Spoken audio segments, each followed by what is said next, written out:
বড় গাছের ডালে বসে থাকা ছায়ার মতো এক পাখি, মুখে মোটা বাঁকানো ঠোঁট, আর ডাক শুনলে মনে হয় যেন বনে কেউ বাঁশি বাজাচ্ছে।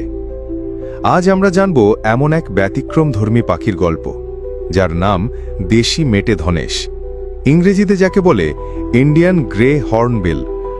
বৈজ্ঞানিক নাম ওসিসেরস বাইরস্ট্রিস।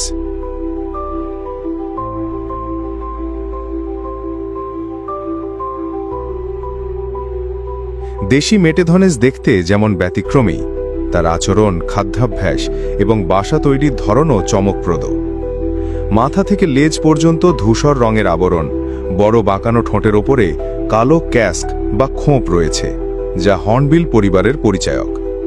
এই পাখিটি মূলত ভারত, নেপাল এবং বাংলাদেশে পাওয়া যায়।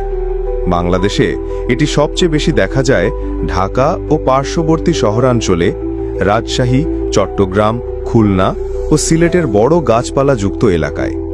বিরল হলেও অনেকে একে নিজেদের বাড়ির ফলের গাছে বা বড় পুরনো বট, অশ্বত্থ গাছে দেখতে পান। এদের দৈর্ঘ্য প্রায় 60 থেকে 65 সেন্টিমিটার, অর্থাৎ এরা আমাদের দেশের সবচেয়ে বড় পাখিদের একটি। তাদের লম্বা লেজ ও ঠোঁটের ব্যতিক্রমী গঠন খুব সহজেই অন্য সব পাখি থেকে আলাদা করে তোলে। দেশি মেটে ধনেশ মূলত ফলভুক বা ফ্রুগিভোর পাখি। এরা জাম, কুল, কদবেল, কাঁঠাল, পেঁপে ও অন্যান্য নরম ফল খায়। তবে মাঝে মাঝে পোকামাকড়, টিকটিকি, এমনকি ছোট পাখির ছানাও খেয়ে থাকে। তাদের ঠোঁট দীর্ঘ এবং শক্তিশালী, যা দিয়ে গাছ থেকে ফল ছেড়ে মুখে নেয় এবং গিলে ফেলে এক ঢোকেই। মেটে ধনেশদের প্রজনন পদ্ধতি অত্যন্ত বিস্ময়কর। স্ত্রী পাখি গাছের গর্তে গিয়ে নিজেকে প্রায় পুরোপুরি সিল করে ফেলে মল, মূত্র ও কাদামাটি দিয়ে। শুধু একটি সরু ফাঁক রাখা হয়, যেখান দিয়ে পুরুষ পাখি খাবার দিয়ে যায়। এভাবে 6 থেকে 8 সপ্তাহ স্ত্রী পাখি ও বাচ্চারা গর্তেই থাকে। এই প্রক্রিয়া তাদের প্রাকৃতিক শিকারি থেকে রক্ষা করে। দেশি মেটে ধনেশের ডাক, কণ্ঠস্বর বেশ চড়া ও কাঁকড়ের মতো। খড়খড়, ঘ্যাং ঘ্যাঁ ক্যাকেও এই ডাক অনেক দূর থেকেও শোনা যায়। তাদের এই ডাক কখনো কখনো অনেকের কাছে বিরক্তিকর মনে হলেও প্রকৃতি প্রেমীদের কাছে এটি একটি পরিচিত সুর। আজকের দিনে মেটে ধনেশ পাখির জন্য সবচেয়ে বড় হুমকি হল পুরনো ও বড় গাছ কাটা। বাসার জন্য এরা নির্ভর করে বৃদ্ধ ও প্রকৃত কাঠের গর্ত বিশিষ্ট গাছের ওপর। শহর ও গ্রামাঞ্চলে এসব গাছ ধীরে ধীরে কমে যাওয়ায় তাদের সংখ্যা ও বিস্তার হুমকির মুখে পড়ছে।